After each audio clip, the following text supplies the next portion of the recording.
means. Thank you, Karen. If you could let us know once the stream is live, please.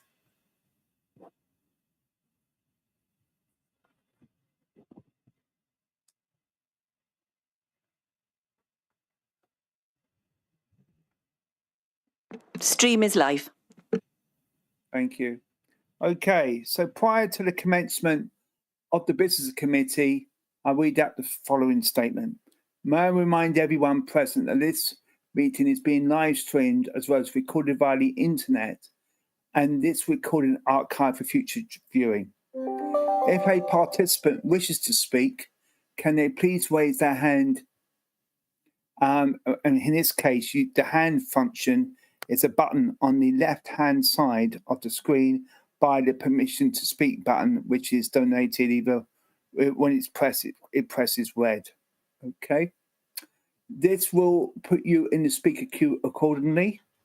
When subsequently invited to address by myself, please then press your activation button in the bottom center of your screen. Please be patient and aware that there will be a small time lag and you do not need to press the button again. The response to the system is not instant. If the button or desk microphone changes to red, then it has responded.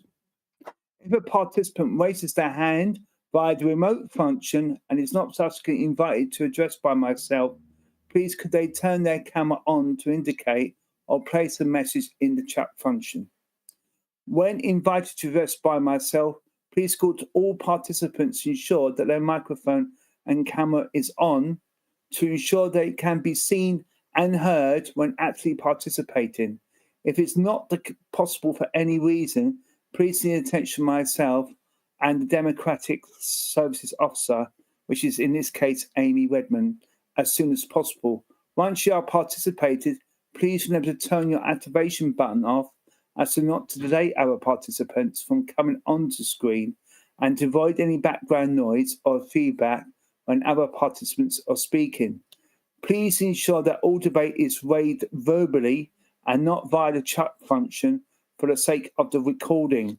The chat function may be used to highlight any technical issues or to grab the attention of myself or the relevant Democratic Service Officer, which is Amy Redmond. If any participant has difficult hearing or being heard when they address the committee, they should let myself or the Democratic Service Officer know. If a remote committee member has a prejudicial interest and is therefore required to join the meeting, the Democratic Service Officer will place the participant in the relevant waiting room until such time that the itemized item has been concluded. Please do not close your browser window whilst in the waiting room, as the Democratic Service Officer will bring you back in the meeting automatically when appropriate. If an electronic vote is called during the course of the meeting, then advice how to participate will be given accordingly to committee members with voting rights at that time. Okay, so thank you. And can I welcome, we've got some guests tonight as well at the meeting. Okay, so it's really, really good that we got representatives from the South Wales Police and the South Wales Fire Service as well at this meeting. Okay, so I'm now going to go into the main agenda of the meeting. First item on the agenda, and I'm going to ask the Democratic Officer, do we have any apologies for absence? Yes, Chair, we do have some apologies this evening.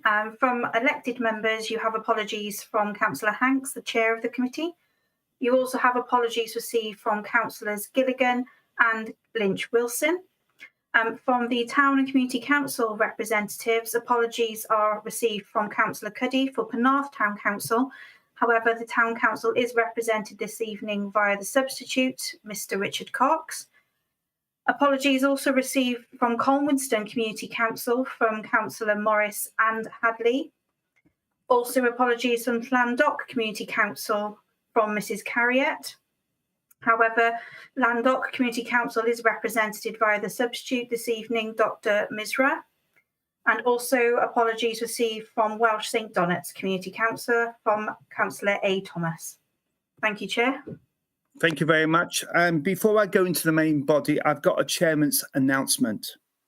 I suspect All members of this committee will by now have the report published on Tuesday by the Local Democracy and Boundary Commission for Wales into review of the Vale Glamorgan.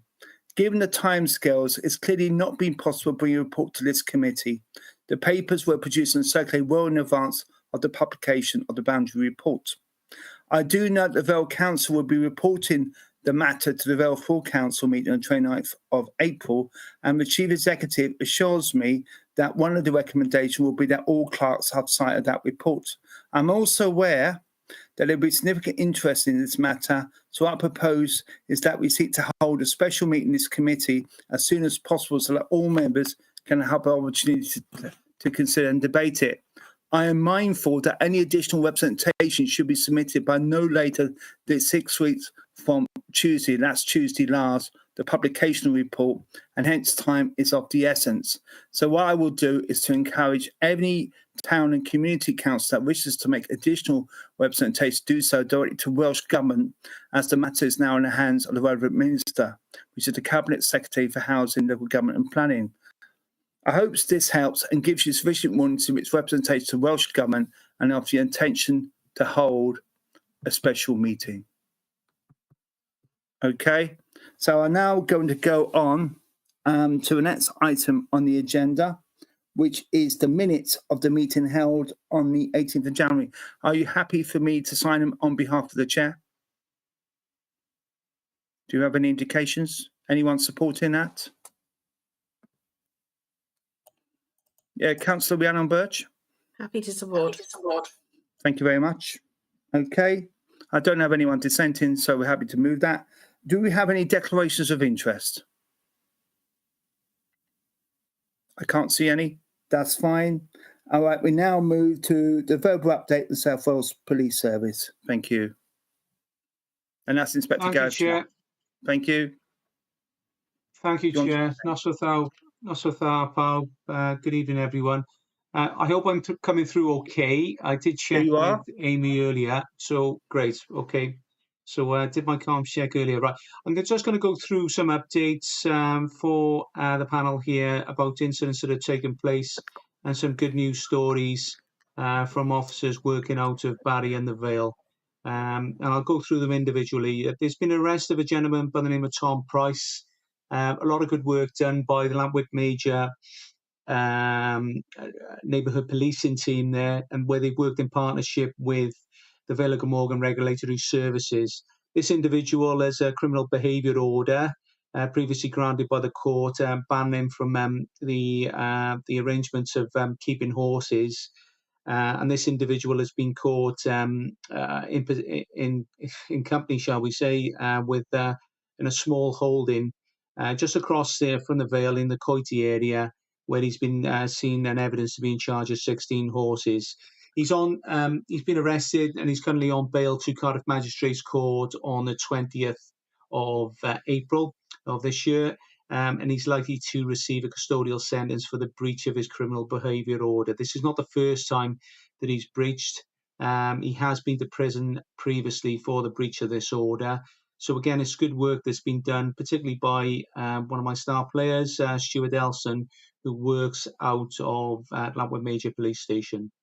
So if we move on, there's other good initiatives that are taking place. I've previously spoken to the panel concerning this about the initiative we put in place for the Vale coastline, and that's the 3 What Words initiative, where we've identified 25 sites along the coastline there which have the signage up with the 3 What Words. This has greatly helped us in terms of not only the Coast Guard, the Fire Service, and also the council as well, mainly for people who are in distress, who come to the area. There have been, unfortunately, over the years, some suicides that have taken place there, and people who are in a dark place have come to the coastline previously, and so suddenly have tried to seek help, and we've had difficulty in the past locating those individuals. So it's an ongoing initiative, and it's proven since it's been up and running for the last several months to be particularly useful in guiding our emergency services to exact locations where these individuals are. Okay, the arrest of Callum Davis. This is an individual who's operating out of the Barry area. a dangerous individual who was using a number of juveniles to carry out his little drug trafficking operation in Barry. Young juveniles were using Suron motorbikes to deliver drugs within the community. So in order to for us to gather that evidence and intelligence against him, it's been a protracted investigation which has come to a head recently. He's been arrested, Callum Davis, and he's been charged with a number of drug trafficking offences and remains in custody awaiting sentencing. So that's again good work. Particular praise goes to Sergeant Jake Rolnick for the initiative and the great work that he's done in relation to that investigation. Further investigation again involving Jake Rolnick. This is an individual whose name is Samir Arafat, who again has been involved in the supply of drugs, on this occasion cannabis, and over the last weekend he's been arrested, and there was a joint operation with other police departments, and he's been arrested, found in possession of a significant quantity of cannabis and cash, and again drug charges will be forthcoming against that individual. Other persons who are causing demand for the sector that we've done some good work against, and it's ongoing orders that we have in place to try and curb their offending and their behaviour, who are causing us a lot of demand. A young lad whose name is Levi Acti, an individual who's been causing a number of antisocial behaviour problems, almost a permanent fixture for us in the Barry area, where he's been causing problems with, not only with neighbours, with businesses there. Recently he's been arrested for a street robbery, and he's currently on bail to attend Cardiff Youth Court, where there will be a forthcoming sentence for him. And we're going to be applying for a criminal behaviour order to try and again curb his behaviour and stop the demand that he's causing. Another individual, Thomas Ellis. This individual is from the St Athan area. 17 years of age. He's recently got a licence and causing a lot of problems driving dangerously in the area. Despite police intervention, he has failed to sort of curb his behaviour, and it's also caused problems for neighbours, where on one occasion, whilst intoxicated, he's had a dispute with one of the neighbours and has caused significant damage, £4,000 worth of damage to the house, where he's put all the windows through with a hammer. So that's been investigated by ourselves. He remains on police bail at present, but we are looking at orders again to try and curb this individual's behaviour. An individual who was arrested over the weekend, this chap's 40 years of age, Dean Lyons, originates from the Barry area. Again, a lot of volume in relation to this individual, involved in antisocial behaviour, a lot of violence there, but also he's recently been arrested for domestic violence as well. And we managed to evidence there was a breach of his bail conditions. So he's once again been arrested over the weekend, and he remains in custody. Came into the police station, he's gone before the court, where he remains in custody. Another individual who's well known to us, who's only been arrested yesterday, and this person's name is Jack Uller, and he is actively involved in drug offences and feuds within the Barry area, and there's a lot of knife crime incidents that have taken place. So a difficult, problematic individual, and we've done some proactive work and managed to bring that person into custody, and remains at the police station as we speak, where we're looking at various investigations he's involved with. Okay, recent robbery suspects who've been arrested as well. Again, good work by Barry Neighbourhood Policing Team. They are Tyler Partridge and Rennie Vitos. They've both been arrested for robbery, and this was against a vulnerable male, where they've actually threatened him with a bottle of wine, threatened to smash the wine bottle in his face.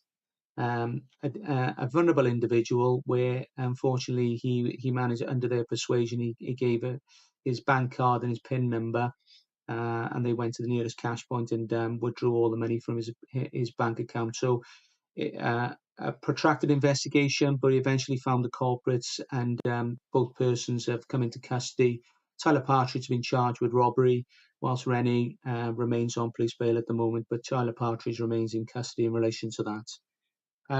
Other matters which are ongoing, Operation Dursley, this is an operation that is a spin-off from a previous operation we've had, Operation Papaya, and this is targeting the supply of crystal meth and a product called GBL, which is an unusual sort of supply chain in amongst a particular community. We've previously arrested an individual called Joseph McCaglan, and he's recently been charged, and he's been sentenced to 6 years and 9 months. So that's a long, protracted investigation. And a spin-off from that, there's 4 other persons who've been arrested who will face trial at Cardiff Crown Court this coming summer. Okay, there are, just to tell the panel, there are a number of protests and which are coming up, which we are keeping an eye on. There's a planned protest which we're developing intelligence and trying to glean exactly how many numbers are going to be involved in this protest, which is taking place on the 27th of April, and that's going to be at the East Camp at St Athan. Originally there was a post put up from an organisation known as Patriotic Wales. We've interacted with that organisation, the police from our headquarters, and we've also put out the narrative that the individuals housed there at the moment are from Afghanistan, and they are persons deemed to be at risk, interpreters, etc. And whilst the conflict was ongoing there, they are persons who've helped the military services there. We're led to believe the organisation, Patriotic Wales, is a pro-military organisation, and they've quickly taken down their post. But since then, it has gained some traction with other persons, which we are monitoring at the moment. There's a gentleman named as Joe Marsh. He's got a history of being involved in sort of far-right groups, and also been involved in football violence, a member of sort of Cardiff City's old Soul Crew. So that individual has posted up something which I've yet to see. It's only recently gone on, but that's gone on YouTube. So we are monitoring that and monitoring whether there's going to be any, as it happened around about 12 months ago, any counter protests by any groups, so for instance, the far left groups who will sort of make representations should there be traction of far right groups attending this meeting. But we've had meetings previously. There's been very little conversation, very little footprints of any persons who are planning to attend the protest on the 27th of April. But that can quickly change. There have been recent posts that have gone up, and within the short period we have now between the 18th to the 27th, it's something which we'll be keeping an eye on. Our planning departments are reviewing this every day, and we have got resources in place to deal with the process on the day itself. Specialist officers, and the risk will be sort of looked at as the days proceed. Just to make you aware of other matters as well, which are ongoing as well. There have been these been relatively peaceful protests at Alan Kearns' office in Hood Road in Barry.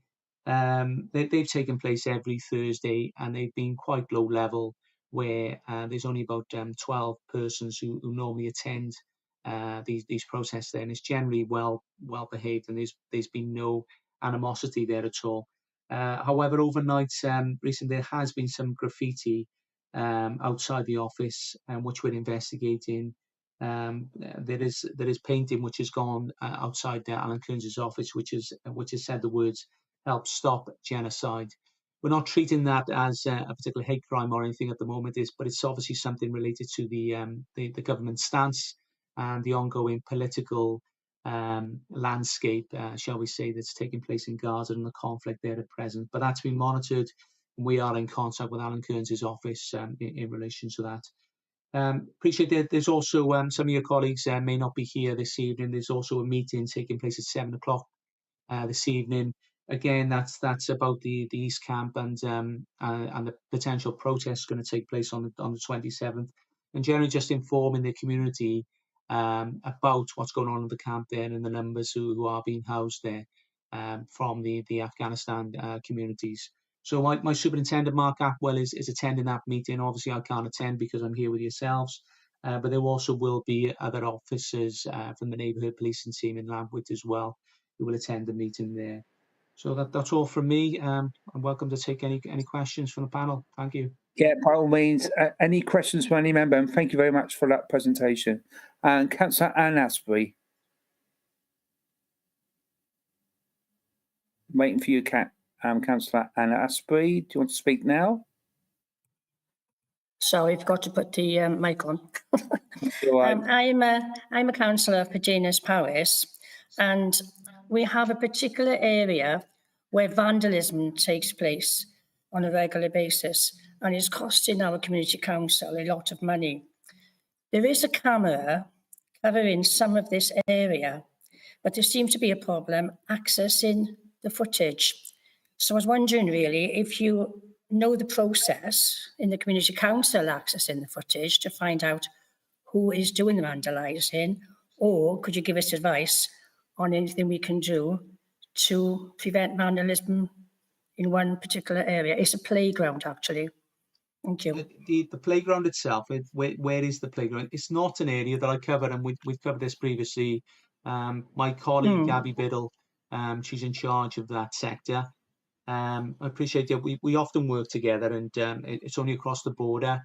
And where exactly is the playground in Dinas? It's called Liaison Road. Okay. I will get the neighbourhood policing team in Penarth to look into it. So we've got vandalism taking place. There's a camera which I understand would Yes. be beneficial and evidential, and there's difficulty assessing the footage there.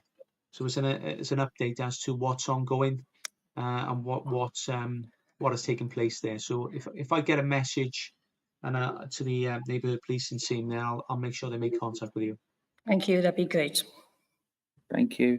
Next is Councillor Toka. You're muted, Sandra. On mute. You're muted.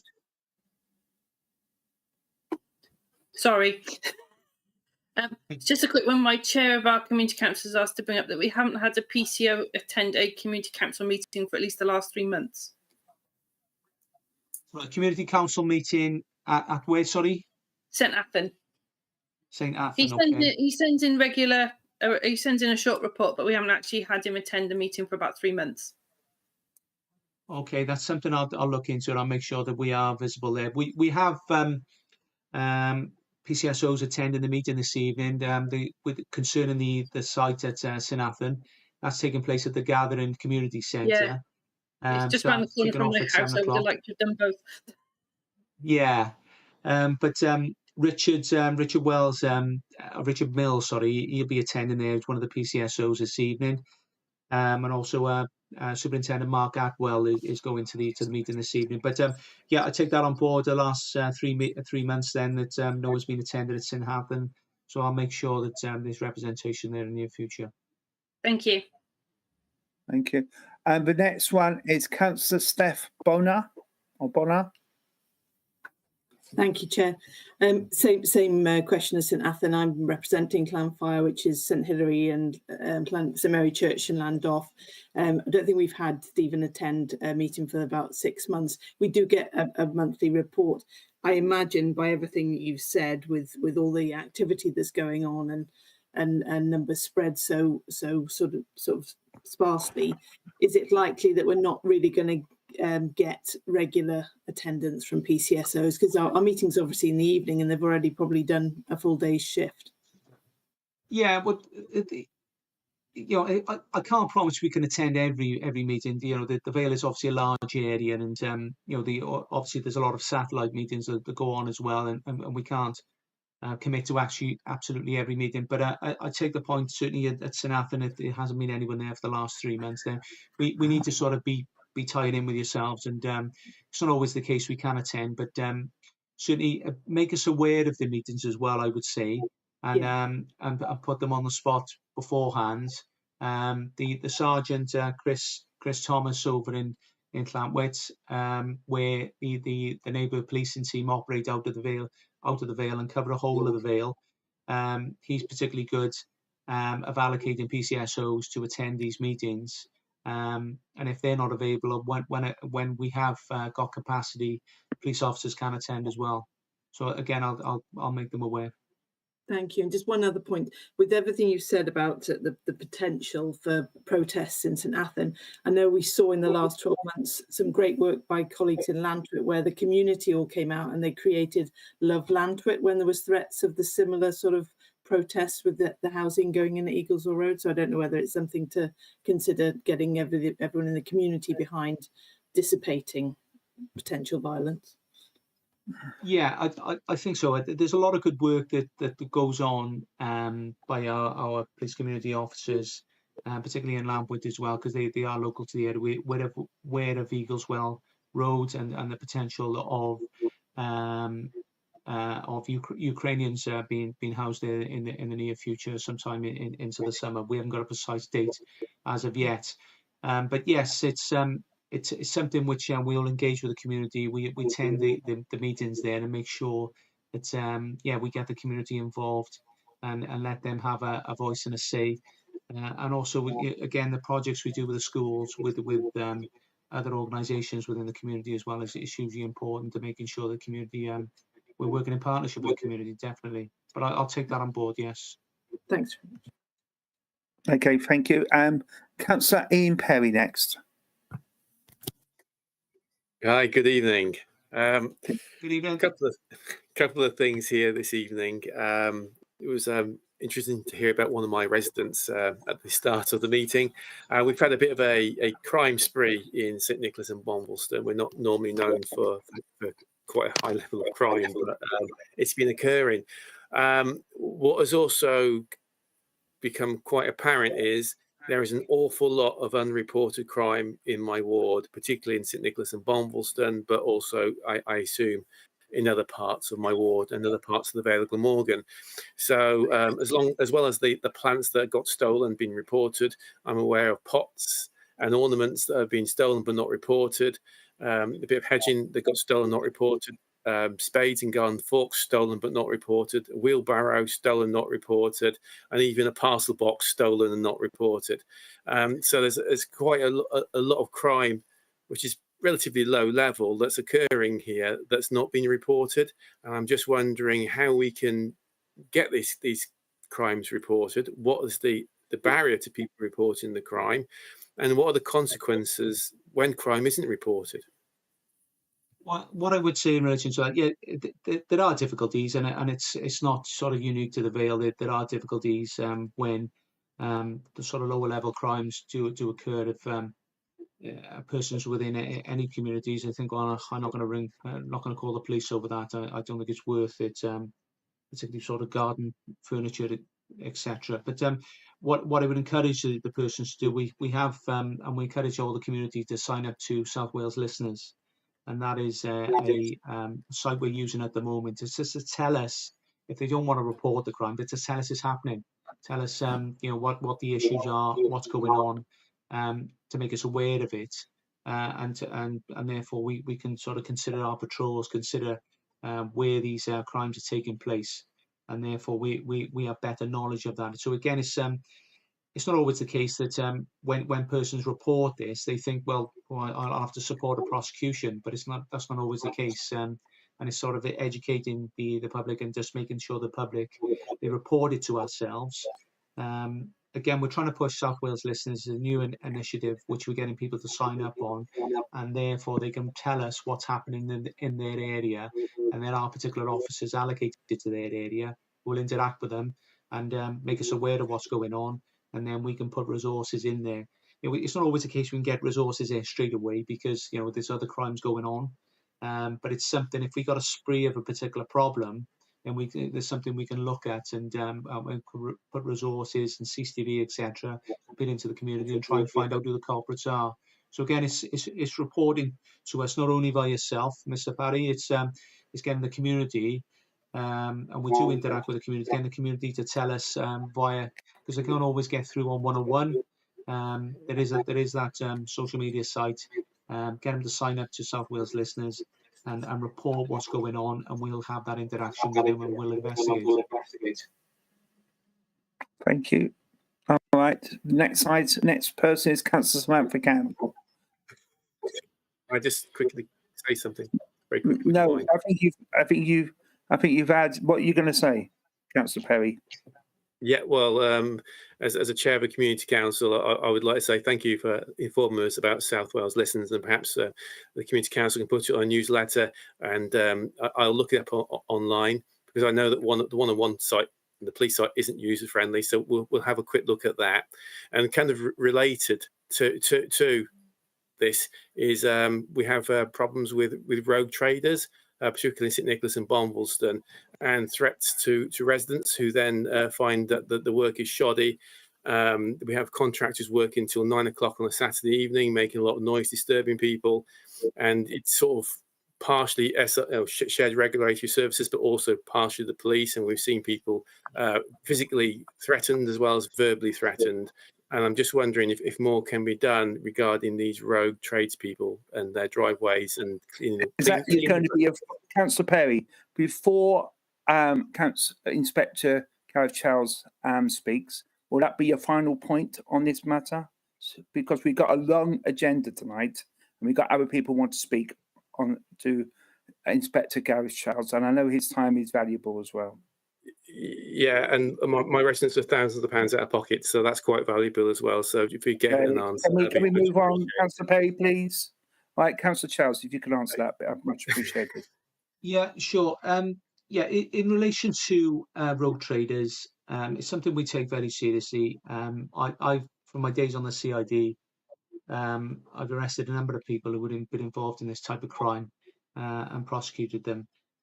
This is something we work in partnership with Trade and Standards as well, because there are difficult individuals who go out there, they'll do certain work, but obviously they'll have those inflated prices, and they will take advantage of the vulnerable and the elderly on occasion. So again, it's reporting the matters to the police.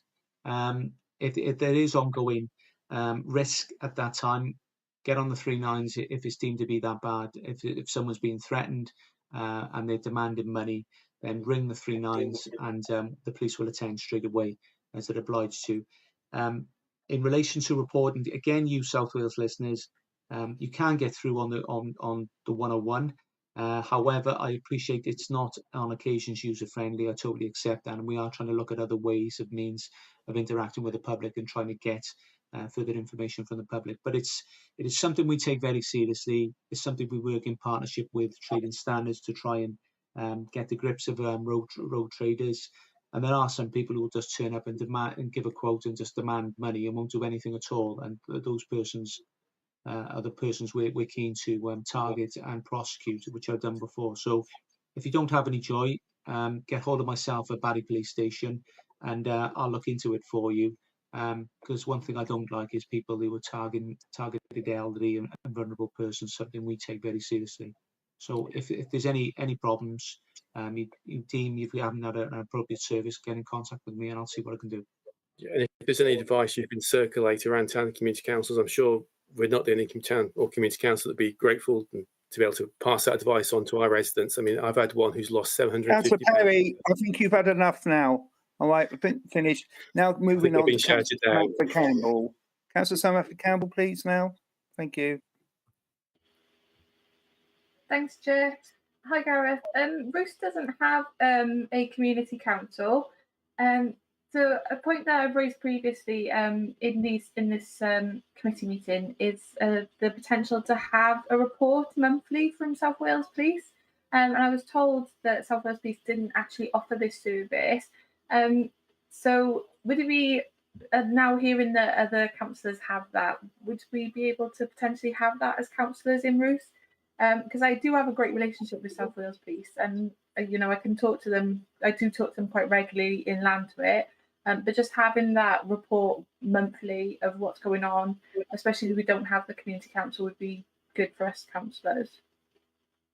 Well, there are meetings that take place. There's no actual reports that go out to particular wards. There are meetings that take place regularly with other sectors and other areas of the Vale. Roos is an area that's covered by Llantuit Major Police Station, and we have a neighbouring policing team there. So what I can do, Councillor Campbell, I can make sure that we come up with something. I'll speak to Chris Thomas, my sergeant there, and also the PCSO's Rhiannon Davis, who covers Roos, and come up with some information with yourself where they facilitate regular information as to what's going on in Roos and various work that's been carried out there. Certainly, we're aware of some of the problems you have in the summer. Particularly with it when the warm weather comes and people sort of jumping off the actual I forget the name of it now. The tomb dive, don't they, or whatever? Yeah, for want of a better expression. Yeah. Yeah, so we're aware of various issues that go on there. I am aware of the area, but I'll get Rhiannon Davis to make contact with yourself, and she can set up some means of facilitating information to you about work and vice versa. You can come back to her as well. Okay, that's great. Thank you. And can I thank you very much, Inspector Charles, because they did a very comprehensive report, and I think the only point I would add is that you mentioned South Wales Listens, and I think perhaps if you can circulate that to our democratic officer so that people are aware how to contact them, I think that would be a good initiative, and that follows on I'll from get that. what he said as well. Excellent. I'll get that. I'll get that sorted. Yes, and we're keen to, as I say, push South Wales listeners, and again, it's a means of interacting with yourselves and something which we are developing. Yeah, I'll make sure that's done. And thank you very much. Okay, we now move on to the next item on the agenda with South Wales Fire and Rescue Service. Do we have an update? Amy, you want to come on here? Sorry, Chair, just momentarily. Are the committee minded to note the presentation with thanks from Inspector sure. Childs? I think we noted with thanks. Thank you. Thank you. I'll just do that. Thank you. Thank you. Thank you.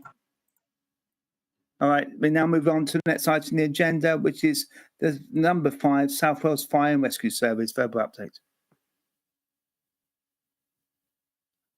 Do we have anyone from South Wales Fire Service on the line? You did have Mr. Traherne who had joined us, Chair. Mr. Traherne, I can see you're connected. Are you able to press the large request to speak button in the bottom centre, please? Yes. Hello, Mr. Traherne. Thank you, Chair. My name is Group Manager John Traherne. I cover Barry, Bridgend, Vale of Glamorgan. I've got a quick update for you in relation to some of the incidents we've attended and some data behind that. Thank you for your time this evening. So looking at the data, I compared it to the same quarter of January to April last year in relation to the type of incidents and the incidents we've attended in the Vale of Glamorgan. We've had a decrease of total fires from 239 last year to 149 in this year, which is a decrease of 90 incidents that our crews have attended in the Vale of Glamorgan area, which is a 37% decrease. Out of that number, our accidental fires have accounted for 44% of all the fires that we attend, and 56% of those were deliberate. So we're actually targeting those particular areas using our data mapping profiles to see what's the demographic of the instance that we're attending and what type of instance fire is confined to origin. In relation to Barry, there were 13 deliberate fires in Barry Station's ground, 4 of which these were vehicle fires. We've seen a slight creep in the Barry area for the number of vehicle fires we've attended compared to last year. And there were 20 accidental fires, and 9 of those which were dwelling fires, and the cause of origin was put down to cooking. And we had one which was a non-residential building, which would have been an industrial building. I haven't got the data on what the cause of that was, but the majority of our fires have been accidental fires in Barry Station ground. In Ogmore Vale, there were 11 deliberate fires, 2 of which were refuse, 9 of which were refuse caused by fly tipping. We've got a fly tipping app that crews, when they're out and about in the fire appliances, can actually update the app, and it automatically live streams the coordinates, and they can take a picture of the refuse, and then the safety department informs local authorities and get fly tipping removed. What we have seen is the impact of fly tipping in the area. People are getting wise now that they can get prosecuted by fly tipping, so they're setting fire to the waste, which has increased our fire call profile. And also there's a bit of a blight on the landscape as well for the area. So what we're trying to do is combat that by reporting the waste as soon as we see it, and we're encouraging others to do so by utilising the app. Atlantic Major, there were 2 deliberate fires in Lantwick. One was an outdoor structure, and an outdoor structure could be classed as a post box or a phone box. One was down to refuse and fly tipping, and there were 7 dwelling fires. In Penarth, there were 4 deliberate fires in the last 4 months, 1 vehicle fire and 2 refuse and 1 grass.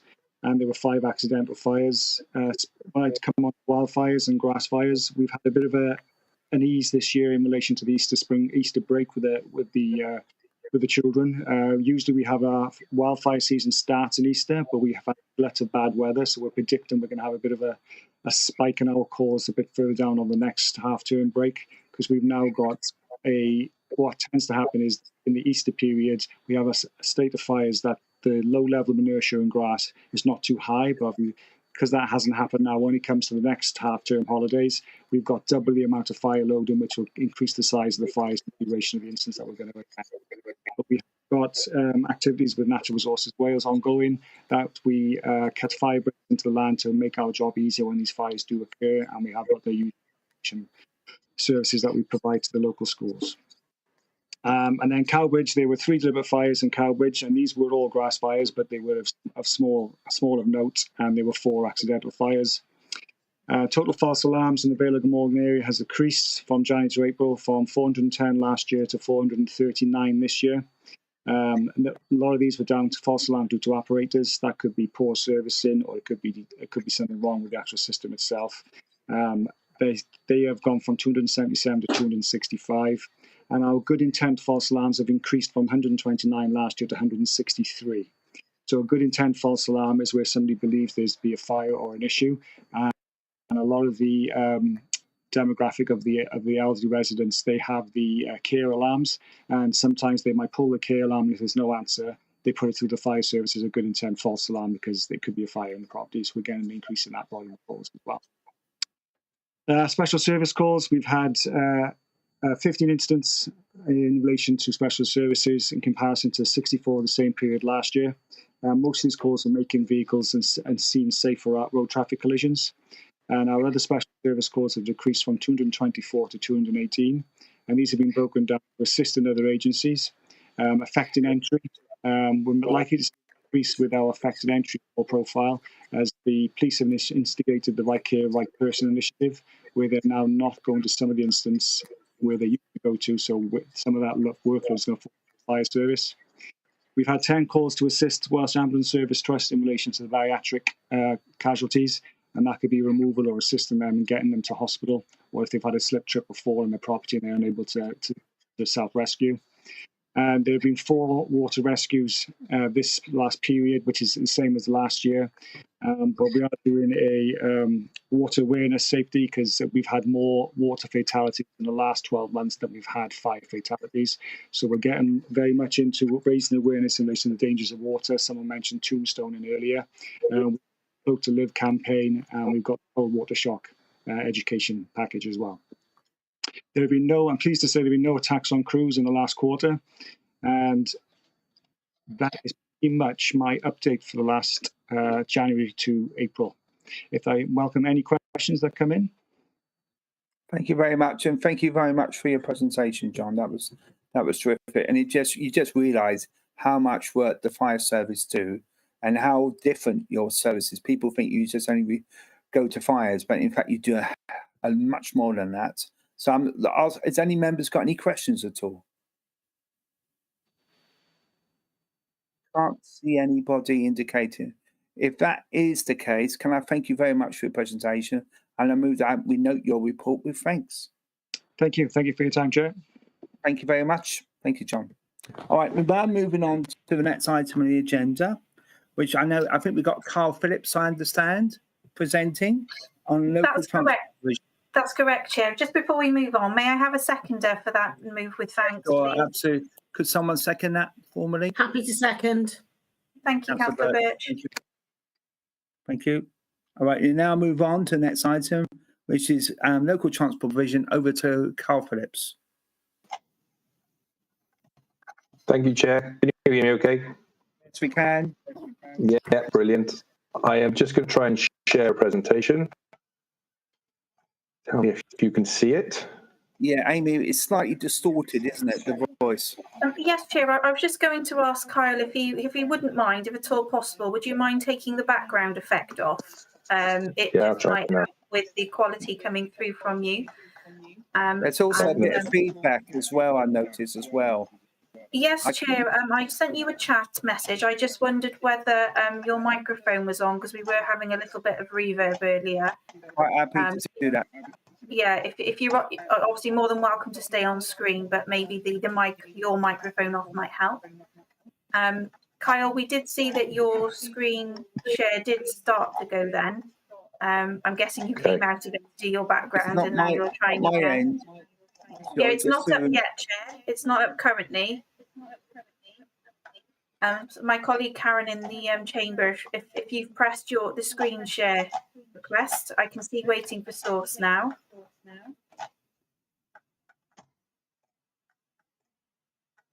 And if we could also press no layer, please, Karen, to remove the agenda column.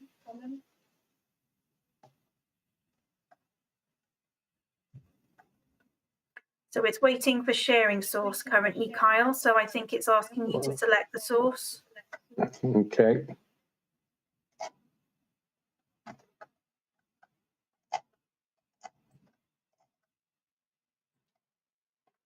There we go. Yes, that's okay? Yeah. Yeah. Thank you. Okay, no problem.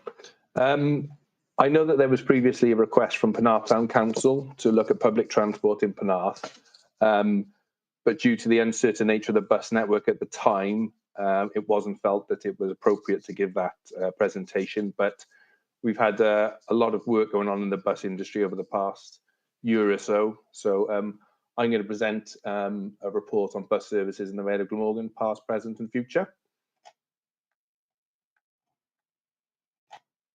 So I will run through the report. So looking at the past, there was the deregulation of bus services in 1986, which ultimately introduced competition within the bus network.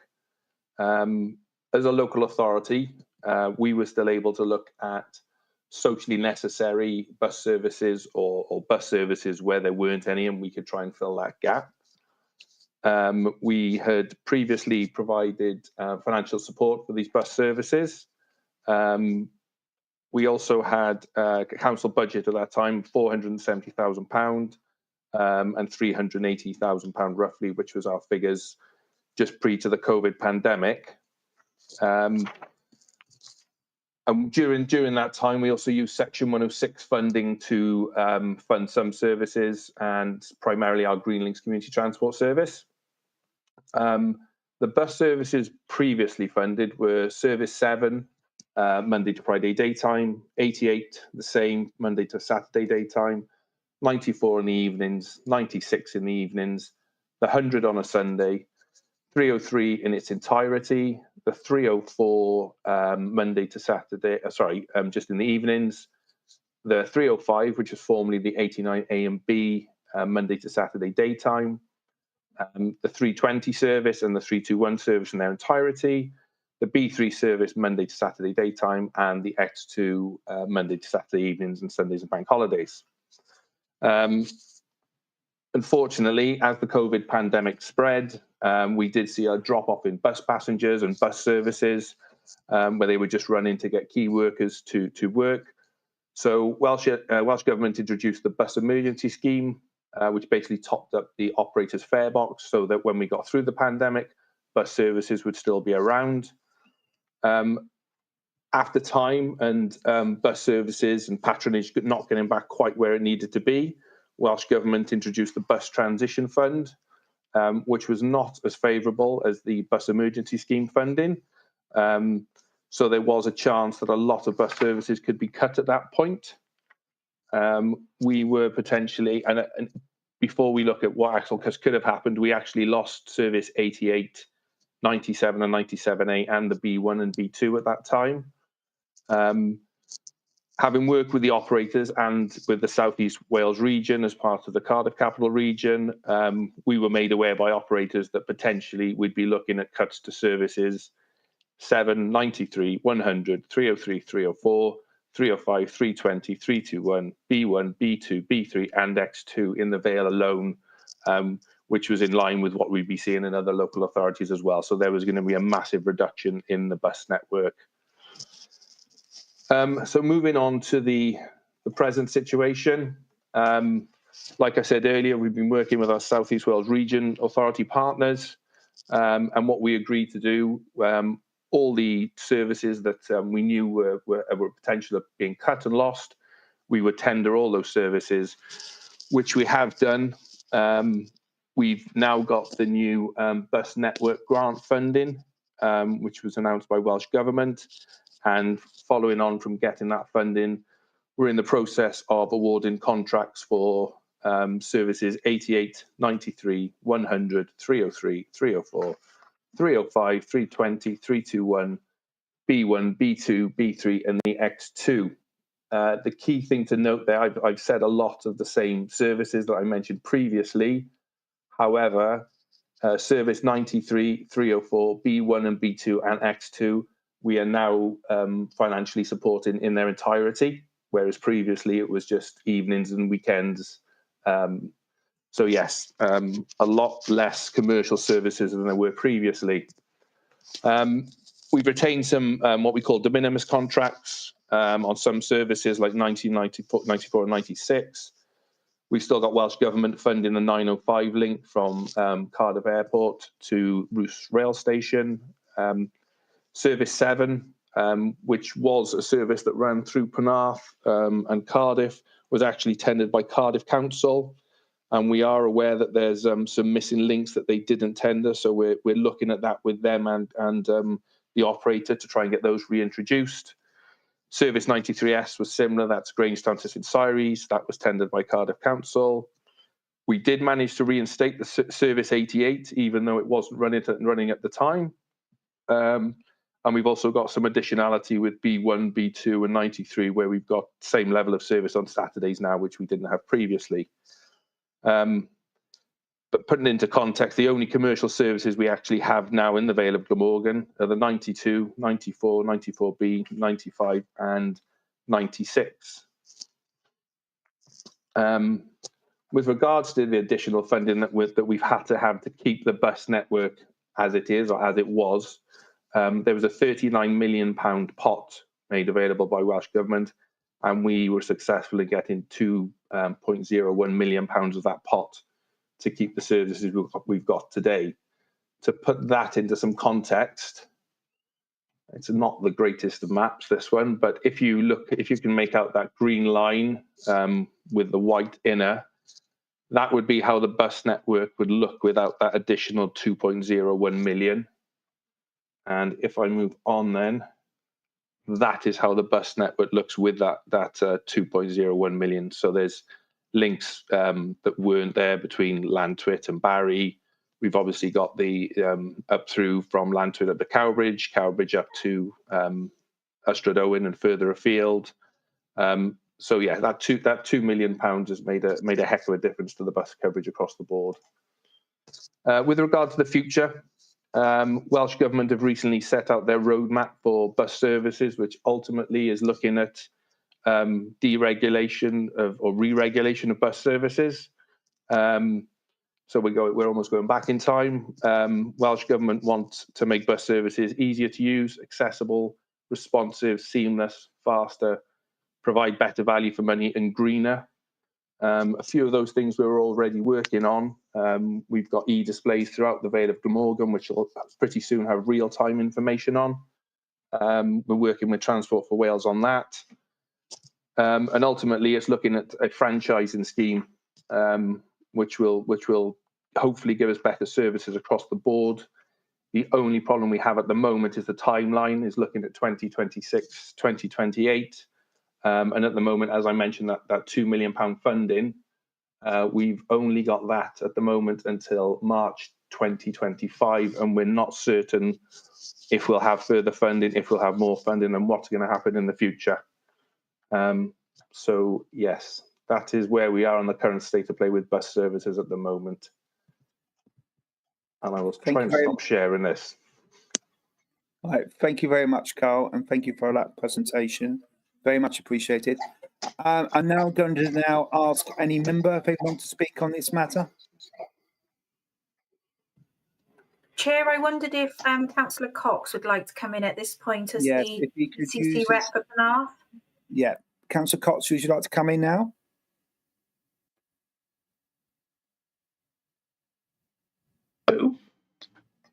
That's better. Not Sargadation, and thank you, Chair. And if I can just adjust this to be a little more friendly. This issue was raised by Penarth Town Council 10 months ago, and since we raised it, the issue has got something rather worse. Now, we're well aware that we're not the only people who are affected by this. There's a wider community out there, some of whom are affected even more than we are. So forgive our making the point. We're not intending to say that Penarth is special or different. We're just saying there's a big problem, which we need to address. We're well aware of the pandemic and the economic situation, and we don't really have the big stick to fix that.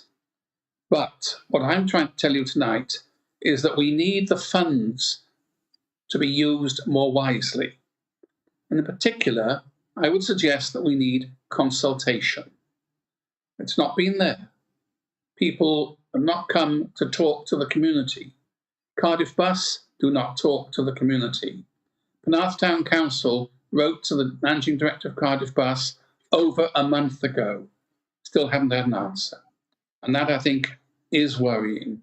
If we're funding these companies, they should be responsible to the communities who are paying their council tax for the funding. How they're used is important. If you have a bus service that doesn't connect, then people aren't going to use it. If people don't use it, then there's no revenue in the fare box. And that means the service becomes unprofitable. More to the point, if you go out on a bus and there's not one to bring you home, you won't be doing that next time, not with the cost of taxis in this part of the country. So that's another disincentive.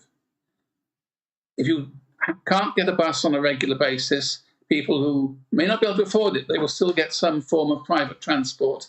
That's more revenue lost to the buses. I'm calling for consultation, optimization, coordination, and stability. I also want to talk about the Equality Act, which the Vale Council are required to comply with.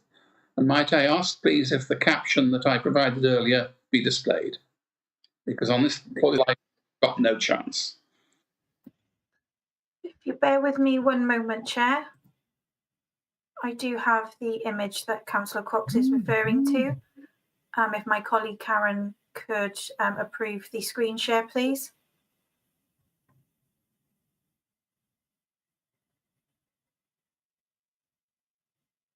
I'm very grateful for team. It's not come in yet, Amy, sorry. Okay, 1 second. I have pressed it on the home tab, Karen. On the right-hand side. It's not showing, sorry. Do you want to send it to me? It should be there. I have pressed the screen share.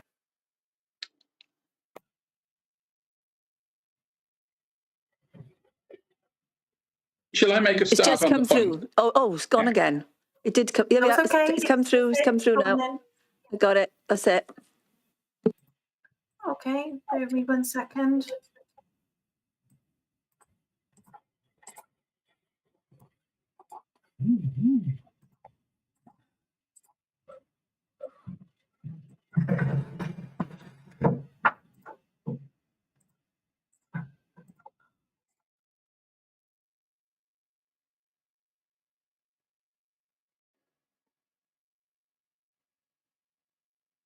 Sorry, all bear with me 1 moment.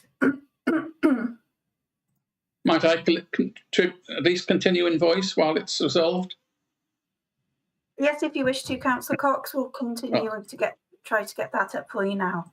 Save the committee's time. I know we're tight on time from what the chair said earlier.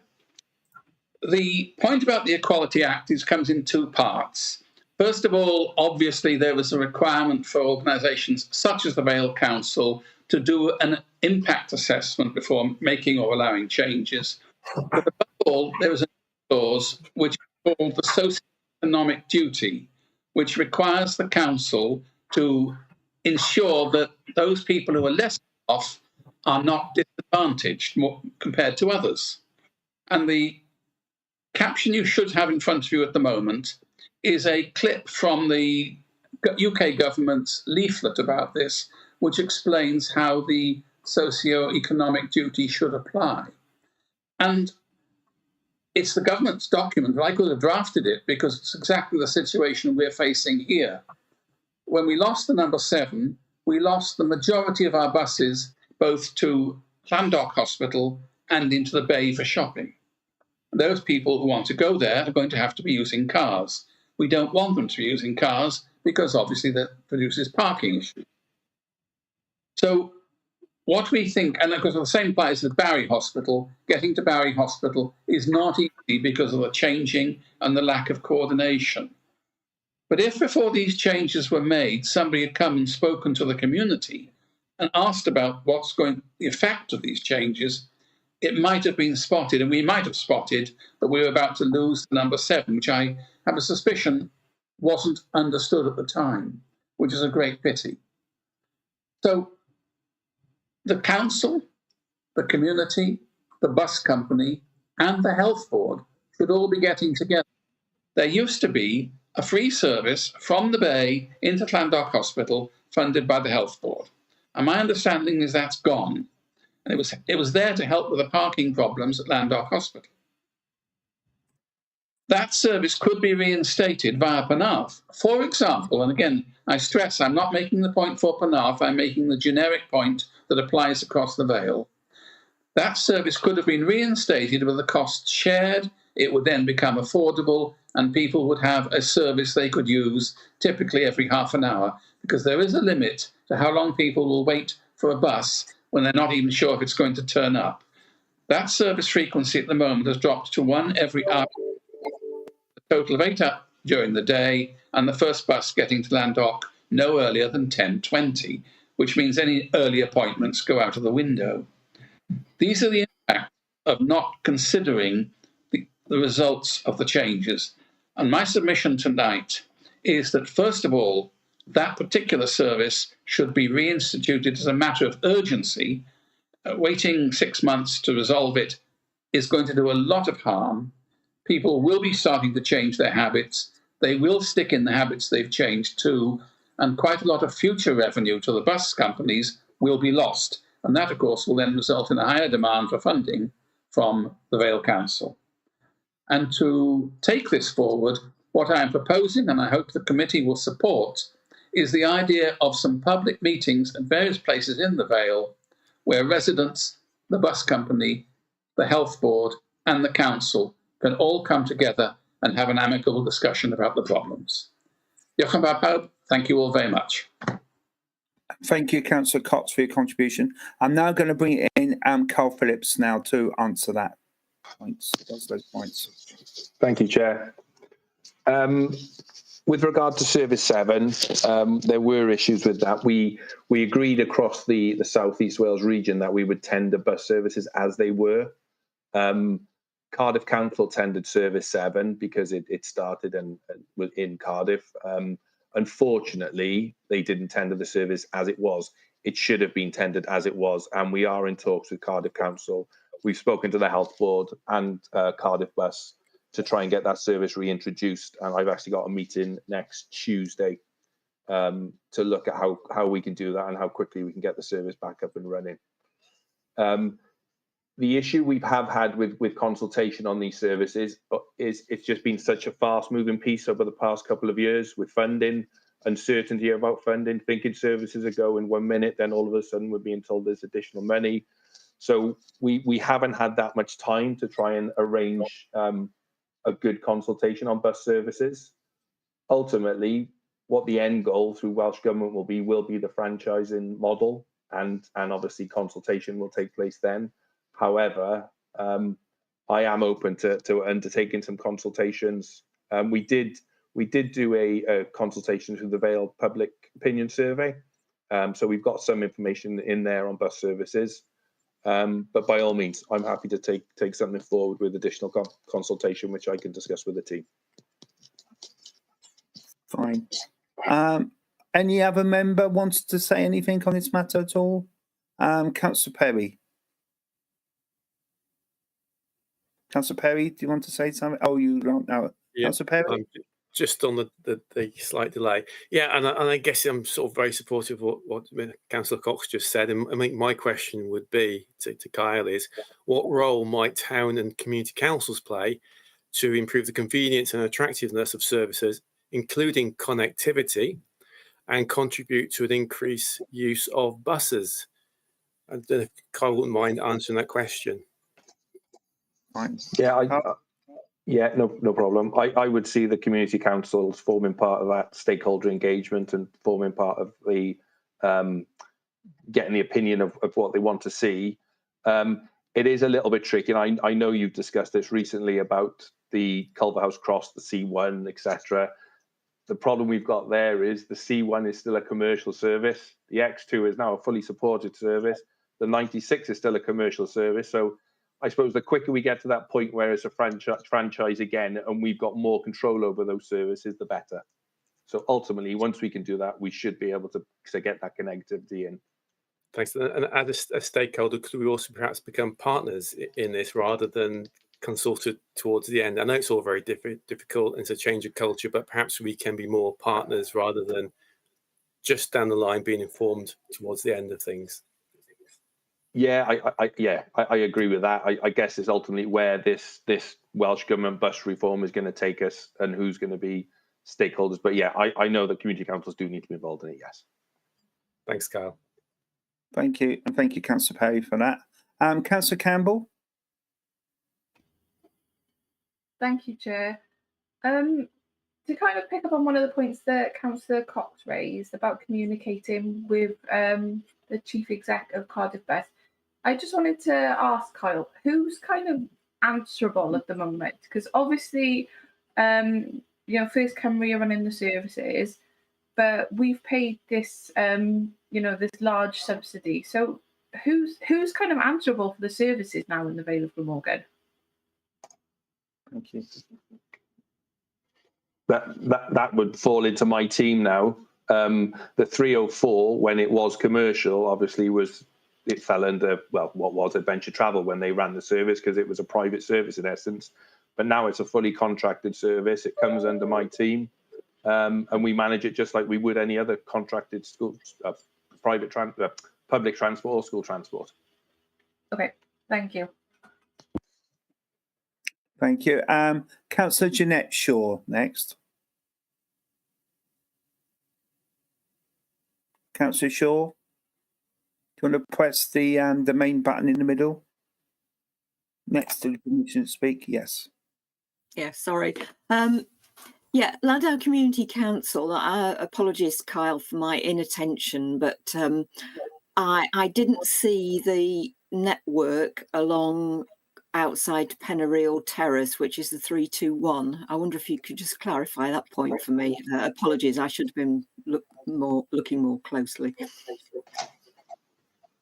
Yeah, no problem. The service remains as it ran previously, so it runs up there. Yes. Thank you. Okay. Thank you. Lovely. Anyone else wants to speak on this matter? I don't have anyone indicating that. And can I thank you very much for the presentation? I think the point that Councillor Cox raised about more consultations, I think is a valid point. And I think, obviously, but it's been a very fast-changing feast. As as Carl rightly said, it's been very, very difficult during this time, and bus funding is very problematic. But I know we're moving to a franchise. I just wonder, Carl, just got a question for you: do you know the next steps in terms of franchising? Do we know much clarity there? I would love to say yes. At the moment, we've got that timeline 26, 28. That's where Welsh Government are trying to take us. I think the more immediate problem is us knowing what funding we're going to have for services next year. As you know, the funding seems to be coming through to us later in the day, so we struggle then to try and work out what we're going to do with it. But at the moment, we've got no indication of funding past March 25. So, yeah, I can't say any more than that at the moment. Okay, thank you.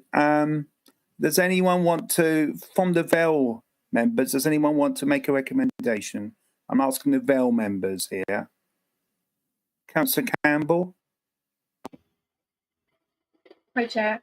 In Environment and Regen the other night, we made a recommendation to, in 6 months' time, bring a report to scrutiny about the changes. So I was just wondering if we wanted to do the same in this committee, to bring a report in 6 months' time on the back of any changes, because Kyle did mention that there was going to be changes coming in about potential lost legs coming back on services, as well as there was going to be conversations about with Cardiff Bus, etc., within that time frame. And obviously we're still embedding into the new providers, so would it be good for committee to kind of have a look again in 6 months' time? Do we want to bring that recommendation in?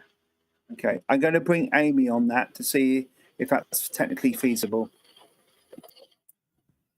Hello, Chair. Yes, that is absolutely feasible. Obviously, officers will be preparing the report to go to the scrutiny committee, so therefore the information would be available to provide to this committee in its own right. So at the moment, your recommendation is that the response report received by Kyle be noted, and then that would be a second recommendation for you, that the committee receives a further update on the matter in 6 months' time. So obviously those are the recommendations. I've also got a third recommendation, because I know Councillor Cox has brought up the number 7 service, that perhaps we'll ask the Chief Executive of Cardiff Bus to write to us with a view to a presentation to Penarth Town Council about the services and how we can, as a council, I'm talking about Penarth Town, promote those services more, and obviously, and hopefully we get some satisfaction concerning number 7 service. So just to clarify, Chair, the third recommendation is to ask the Chief Exec of the bus services to provide a presentation to this committee. Well, that could be as part of the 6 months, but I was more likely to think about presenting something to Penarth Town Council. I'm just thinking it might be more. I'm just thinking it might be more appropriate, Chair, if that request comes from the Town Council rather than through this forum. That's fine. So perhaps maybe when we have the 6 months, then we could have that. I think I'm going to bring Councillor Rhiannon Birch in now. Thank you. No, I agree. I don't think it's appropriate for Penarth Town Council to get its own presentation. I'd be more than happy to support a recommendation asking for somebody from Cardiff Bus to come and give us a presentation, because it is quite poor that we are not getting answers on services that affect so many people across the Vale. I mean, obviously some more than others, but, everyone has spoken about how much we need to get people back onto public transport, out of their own vehicles and so forth. And I'm as guilty of this as anybody else. And I think that they are, as someone has said, we're paying for this. We should know what the answers are to the questions that we're raising. So I would be, very pleased to support a recommendation asking for them to come and give us some answers. Thank you. I'm going to bring on, I know I've got a couple of people. I think Councillor Jeanette Shaw, that might be a legacy hand, I believe. If that's the case, can I bring in Amy for a second before I bring in Councillor Witcher-Cox? Thank you, Chair. I was just going to make a proposal with the committee's permission that maybe the recommendation as raised by Councillor Campbell for the 6 monthly report for this committee be extended to say that a representative from Cardiff Bus be invited to present at the same time that report is received. Would that be acceptable for you, Chair? That would be acceptable to me. And I think, would that be acceptable to the rest of the committee as well? Yes. Yeah, fine. I think Councillor Cox wants to come in just briefly. Indeed, Chair, definitely briefly. So thank you for the points you've raised. You've obviously understood what our problem is. But I wanted to say this, that if the Managing Director or Chief Executive of the Vale was to write to Cardiff Bus, he might be more likely to get a response than Penarth Town Council has done. It is, in my view, appalling that a council should write to Cardiff Bus and not get an answer for over a month. If the bus company can be persuaded to start to listen to town and community and the Vale councils, then we've got a far better chance of getting the mutual cooperation, which is exactly what I've been calling for this evening. Thank you. Okay, I'm going to bring Amy on this now. Thank you, Chair. Just in response to Councillor Cox with respect to the representations there, obviously if we are going to raise that recommendation as a committee this evening to invite the representative from the bus services, then obviously they would be written to on behalf of myself, and I am obviously writing then as a on behalf of the Chief Executive for this council to be presented to this forum. So we are getting to the same means here, just by two different avenues. So I do think it's appropriate for Penarth Town Council to continue their correspondence, but we will also back that up for this forum, and with that second recommendation that I'm taking as moved by Councillor Campbell and seconded by Councillor Birch. Okay, I think we're happy to move that. Okay, and can I thank you all for that? And now move on to the next item on the agenda, which is reshaping the next phase of transformation. It's open to Tom Bowing. Thank you very much indeed, Chair. Good evening, committee. Thank you for taking this reference this evening from the Council's Cabinet. It was considered by Cabinet on the 18th of January. I also wanted just to remind the committee that we also brought a report to your committee, Chair, back in January around strengthening communities, and the two things are very much interlinked. So that report that your committee saw previously was looking at redefining the relationship that this council has with the voluntary sector, the third sector, social enterprise and town and community councils. And we were particularly talking about an emphasis around tackling the cost of living crisis and areas of deprivation at that point. I'd like to say thank you to the colleagues from town and community councils who've engaged with us in the last few months via the work that we've been doing with Compass. I know colleagues from about 8 community councils have taken part in those discussions, and that's really, really useful and is going to inform the work that I'm going to talk about this evening. So the report that went to Cabinet sought approval for the outline proposals in a framework for transformational change for the organisation, and really asked permission for us to be able to go forward with a process of engagement with various council committees, forums and networks, and this evening is a part of that. So I'm very much welcoming any thoughts and feedback as part of this evening's agenda item. So the report that you've got on the agenda this evening recapped the objectives of the original reshaping strategy that was launched back in 2015. That looked at focusing in on the outcomes that matter most to residents of the Vale of Morgan, to overcoming significant financial challenges and ensuring that this council did as much as we could do to support the resilience of our partners, including town and community councils. And indeed, much has been delivered by the early tranches of reshaping work, new models of delivery around shared regulatory services across the region, the creation of a neighbourhood services model with environment and housing, the establishment of 5 community-run libraries that are doing very well, the remodelling of functions within social care, and the establishment of the Big Fresh Catering Company, amongst many other examples.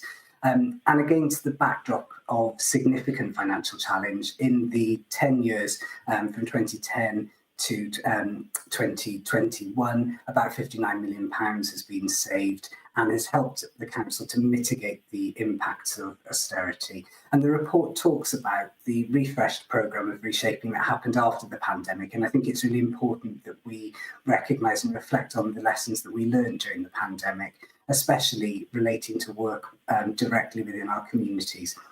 And the report gives some examples for colleagues, for example, in terms of the Llantwit Major Northern Food Project, which has attracted National Lottery funding in order to provide not only a food pantry for residents, but also access to information and support services. The council's reacquisition and operation of Penarth Pier Pavilion has been undertaken as part of that work, as well as the delivery in partnership with a really wide range of community organisations of a series of warm welcome hubs that have helped people in the cost of living crisis. So the report talks about the fact that it's now timely for us to take another look at reshaping and understand what we need to do in the next 5 or 6 years as we start work now on the council's corporate strategy, which will take us to 2030. And the report that you've got this evening, as I say, sets out a framework for how we start to develop reshaping. And as part of that, we're very keen to hear from as many people as we possibly can. So the framework itself is based around 5 themes, the first being the target operating model of the council, and that considers issues around things like processes, the people, structure and governance, and the way that we use technology in the organisation. It's about what we do and how we do it, ultimately, at the most strategic level. And that gets translated then into a series of other themes. Service transformation is a key component of our transformation programme, and that's going to be looking at how individual services or perhaps collections of services can operate in the future so that they're more sustainable in the longer term. And we'll be looking at different ways of doing that, such as collaboration with partners, how we reorganise potentially internally and using technology to help support that, as well as working with others. So, for example, social enterprises and perhaps not-for-profit arm's-length trading organisations as well. The third of the themes is around strengthening communities, and as I mentioned earlier, the work with Compass that we're engaging with town and community councils on is key as part of this, as we start to think about how the council, in some instances, moves to be more of an enabler and facilitator than perhaps the direct deliverer of certain services, and also looks at how we redefine the relationship so that we can do that. There's a theme in the report around digital innovation. The council has recently adopted a new digital strategy. We've created a new digital service, and we'll be looking to take forward that digital strategy now in the coming years.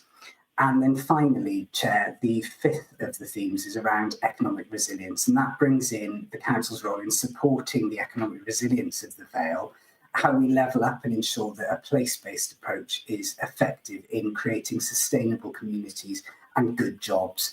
And that work will consider how the council responds to the UK government's levelling up and transforming towns funding alongside our own assets to support economic resilience.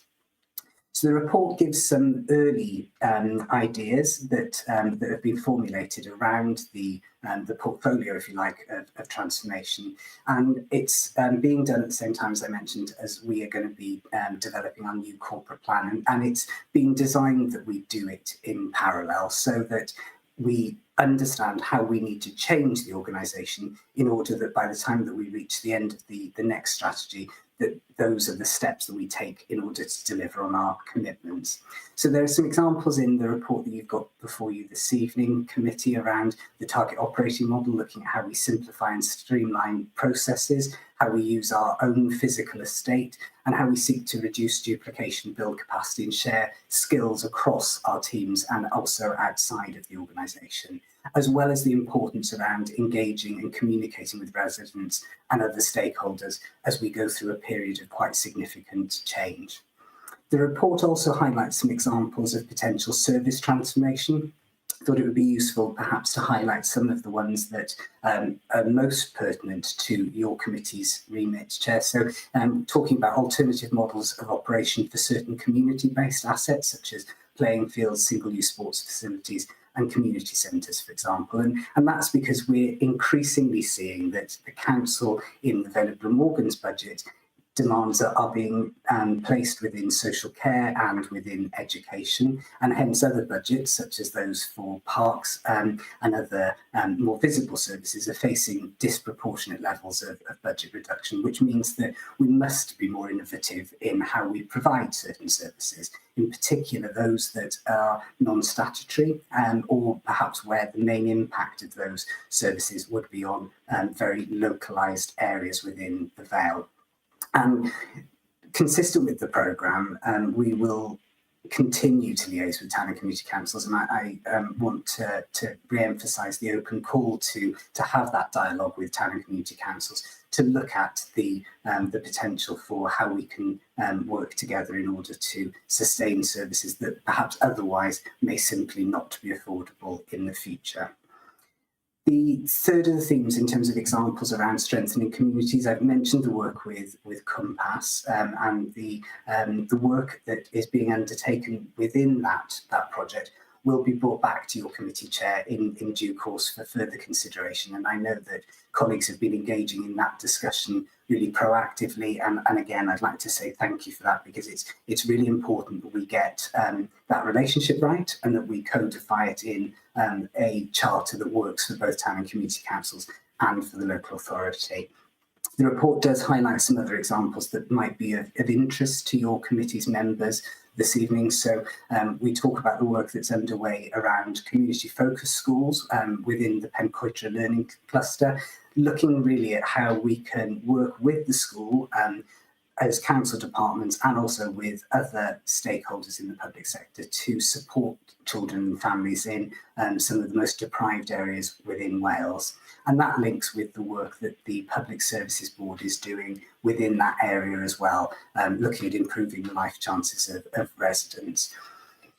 The strengthening communities theme, because it is about relationships, has also got the potential with town and community councils, and we're engaged with a number of town and community councils on this issue around decarbonisation and our Project Zero initiative, so looking at a zero carbon local authority by 2030 and by 2050 for Wales. Town and community councils have also played a really important role in response to tackling issues such as the cost of living crisis, food insecurity. I mentioned the Llantwit Major example. There are many others across the Vale as well. Just wrapping up on examples in digital innovation, we're looking to do some work on redeveloping the council's website. I know that Cabinet members had a presentation earlier today looking at early proposals on that, alongside maximising the efficiency and functionality of existing services. So looking there to make maximum use of what technology the council has got at our arms. And then finally, in terms of economic resilience, town and community councils or town councils across the Vale are really proactively engaged in the placemaking approaches within Cowbridge, Llantwit Major and Penarth, also taking forward the work within Barry, bringing together that levelling up Towns Fund and wider placemaking activity within that particular part of the Vale. So the report is quite high level. It's, as I say, it is a framework for us to develop now in the next few months. The report talks about the next steps that we'll take as a council, including engagement with committees such as yourselves, with a view that we bring back more developed proposals for Cabinet's consideration and then wider consideration by other stakeholders now in the next few months. So I hope that's a useful summary. I'm sorry, I've just talked at you for 10 minutes. So I'll stop now. Obviously, I'm delighted to take any questions. Thank you very much, Tom. Open to any member? Councillor Campbell? Hi, Tom. So we've seen like council asset transfers in regards to bowls clubs and libraries and such over the last couple of years. Are we going to be looking at more of that in the course of this plan? Absolutely. Thank you for the question, Councillor Campbell. And that's, I think, a really good example of some of the things that we're going to be looking to do more of. Single-use sports facilities, so the transfer of the operation of those kind of assets. I know Councillor was straying into your cabinet portfolio now, but the operation of those kind of assets by community groups who have that single interest have worked well and been effective, and we will be looking at replicating that for other single-use sports facilities, perhaps other playing facilities as well, including as well the potential around community centres as well. So those very localised assets absolutely are things that as a local authority, obviously we would want to see continuing to be operated. but that links with the role of the organisation as perhaps being a facilitator and an enabler, not necessarily operating those things ourselves. Thank you. Open to any other member? I don't have anyone else indicating to speak. Yeah, Councillor Shelley Hodges. Thank you, Chair. I hope you can hear me. Yes, we can. Thank you. We've had some experience at the Town Council with reshaping services. I know we took on a path, and I think our frustration was the length of time it takes to actually get the niceties, the paperwork, the legal aspect done. Are you hoping that if local town and community councils take on more of your services, will the process be shorter? Thank you, Councillor Hodges. And the feedback that you've just given is consistent with what I've heard from colleagues in other town and community councils in terms of the length of time that it takes to follow that community asset transfer process. And I know this is something that Councillor Wilson has asked us to look at in terms of actually how do we make sure that we've got the balance between ensuring that the deal or the operation that we're looking to enter into is one that is reasonable and viable, but at the same time not spending so much time doing that it detracts from actually delivering on our commitments. And we had a discussion this afternoon with cabinet members as the leadership team in the council, and one of the things that came through that was the need for pace and momentum. We know that if colleagues from town and community councils and also from the third sector approach us with something that is a viable proposition, which is consistent with what we've been talking about, we need to respond in a really timely way to doing that. And we are looking at doing a few things. One, strengthening the capacity within certain teams to be able to deal with that work, and certainly to support the work of my colleagues in environment and housing, where the majority of these kinds of projects will sit. And then secondly, actually just looking at the process itself and where we can achieve that balance, but do it in a simplified and quicker way. And sometimes community asset transfer as a process might be too involved and unwieldy, and actually there are other processes that we can follow that perhaps are a little bit quicker and more proportionate to what we're doing. So thank you for the feedback. I will share it again because it is useful to hear it from colleagues, and certainly we are committed to taking action to tackle that. Thank you. Councillor Ian Perry. Hi, good evening. Hi, Tom. We obviously talked about this at length before COVID in 2018 and 2019, and St Nicholas with Bolton Community Council was one of the councils that enthusiastically thought, yes, we will do this. And obviously nothing really happened and left us rather disappointed. And we did offer to cut the grass of our own green, which we are the landowner, but it's been adopted. So that half we cut, or you cut, and our half we cut. So it's cut by two different teams, one by the community council's contractor and one by the Vale of Gilbourne's contractor, who last year turned up 3 times. So we were disappointed to find out that you'd put out the grass cutting once again to contract, and there's a new, I think it's a 5-year contract you've got, so we've got another 4 years to run. So we've got to wait for that to come over to us.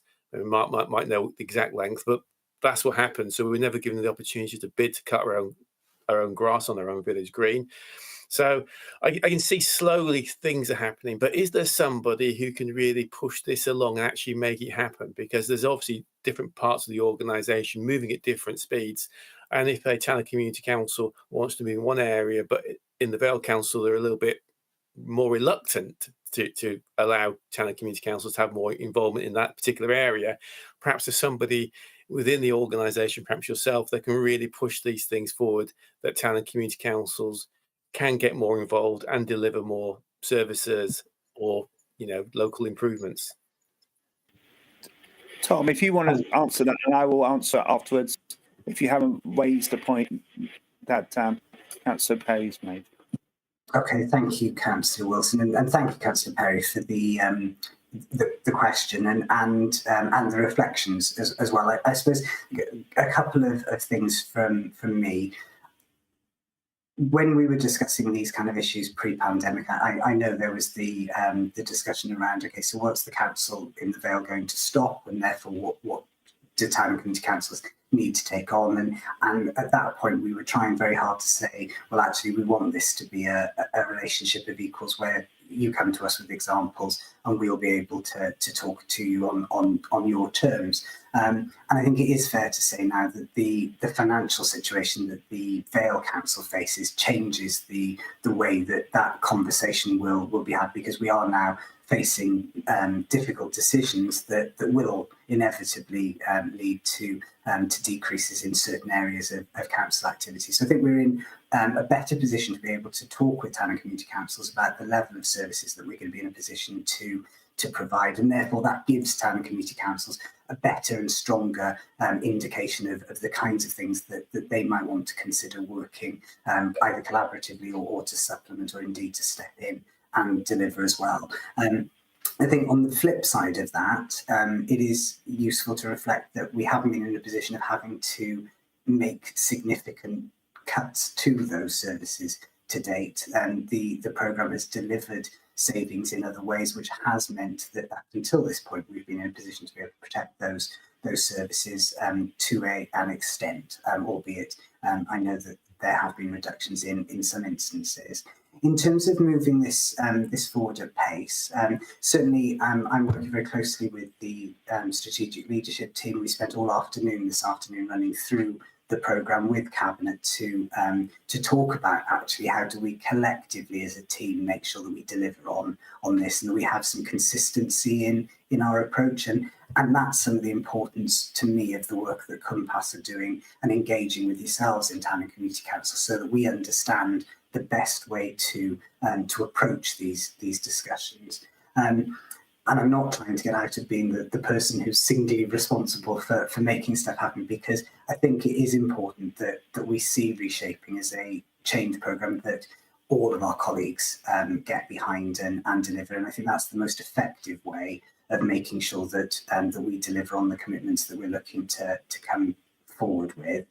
We will be looking, as I mentioned in the presentation, to develop these ideas now in the next few months in order that we are able to engage, and then we'll be seeking some approval from Cabinet to develop them in more detail. So the pace and momentum that I think you're looking for, I'm certainly feeling, and I'm feeling it because it's now really important more than ever, I think, to make these kind of changes happen, but in a way that are consistent with what we all collectively want to deliver for people who live in the Vale, not just cuts to service. So I hope that's helpful. I hope that's answered it for you as well, Councillor. Yes, sort of, because obviously in 2019 we were in a dire, uncharted financial situation, and obviously it wasn't dire enough. And so is it dire enough this time? Because obviously things have got worse, but we haven't sort of progressed in that 5 years. And so we're now saying, oh, it's now, we're just repeating what we said now, but oh, it's even more dire than it was 5 years ago. So then we start to get people in town and community council saying, well, this is never going to happen, this is never going to change. And then you get less buy-in because we're thinking, well, we're wasting our time because you were saying this 5 years ago. I think that's my absolutely point. Yeah, and I think it's a fair point to make, Councillor Perry, and I would say that the financial situation in 2019 was very challenging. It wasn't as challenging as the situation that we're facing now. The council's budget position is perilous in the medium term, alongside public sector budgets as a whole, and the prospects of improvement that we're hearing and seeing at the moment are limited. So the right thing, I think, for us as an organisation to do is to look at this strategic fundamental look about what does the organisation need to do and to be, and how do we go about doing that in partnership with others.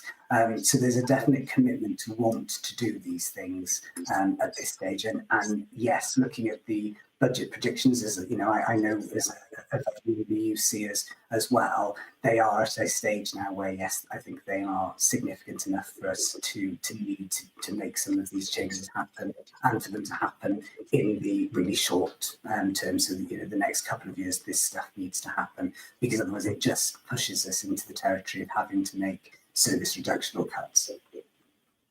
Thank you, Tom. Thank you.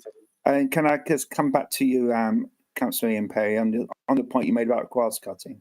I am slightly concerned that we are grass cutting land that doesn't really belong to the Vale Glamorgan, not unless we've got an arrangement with your council. So I will come back and do some research. But in the meantime, Councillor Perry, if you can send me an email on that matter, and I will look into it. So thank you. Yeah, because it is on. But the thing is, it got adopted by the Highway Authority at some point in history, and that's why it's cut by the Vale Council. But we can look at doing it. If you could send me an email, I'd be grateful for that. And thank you. No worries. Thank you. Okay. All right, then. I've got no one else who wants to speak on this matter. Can we move that we note the reference from Cabinet with all the points that were raised at this meeting, go back to Cabinet? Do we have a seconder? Happy to second. Thank you. And I think we've got, yes, thank you very much. Okay, I got no other matters to discuss tonight, and I wish you good night, everybody, and good sleep. And I'll see you all. Take care. Bye-bye. Can I just check, Councillor Wilson, please, Chair? I noticed Sure. Councillor Hodges was with Councillor Shirley Hodges. Can I just confirm? Yes. So you're present for the meeting. That's lovely. Thank you. Cheers. I just wanted to make sure. Thank you. Thank you all. Take care. Have a good night. Thank you. Bye-bye. Thank you, Chair. Thank you.